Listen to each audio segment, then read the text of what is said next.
చుక్కకూరతో పప్పు పచ్చడి ఎప్పుడు చేస్తాం కదా, ఈసారి రైస్ చేశాను. లంచ్ బాక్స్కి బాగుంటుంది ఇది.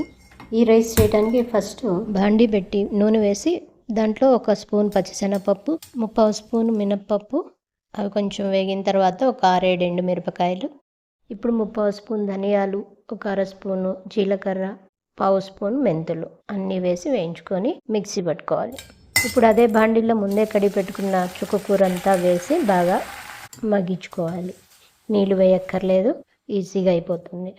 ఇప్పుడు బాగా ఉడికింది కదా, దీంట్లో కొంచెం చింతపండు వేసి మిక్సీ చేసుకోవాలి.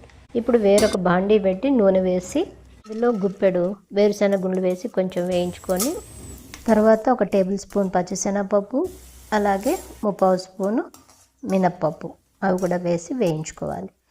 ఇందులోకి కరివేపాకు, అలాగే ఒక 4 పచ్చిమిరపకాయలు కూడా వేసి వేయించుకోవాలి. ఆవాలు ముందు వేయాలి. ఇక్కడ తిరమాత మాడుతుందని నేను ముందు మిరపకాయలు వేసేసాను, మీరు ముందే వేసుకోండి. ఇది బాగా వేగిన తర్వాత మనం ముందే రెడీ చేసుకున్న చుక్కకూర పేస్ట్ వేసి వేయించుకోవాలి. ఇది కొంచెం నూనె తక్కువ అనిపిస్తోంది, నేను కొంచెం ఇప్పుడు నూనె కూడా యాడ్ చేస్తున్నాను. 1/2 స్పూన్ పసుపు, 1 స్పూన్ సాల్ట్, ఇంగువ, అలాగే 1 స్పూన్ బెల్లం. ఇక్కడ అది మిస్ అయింది.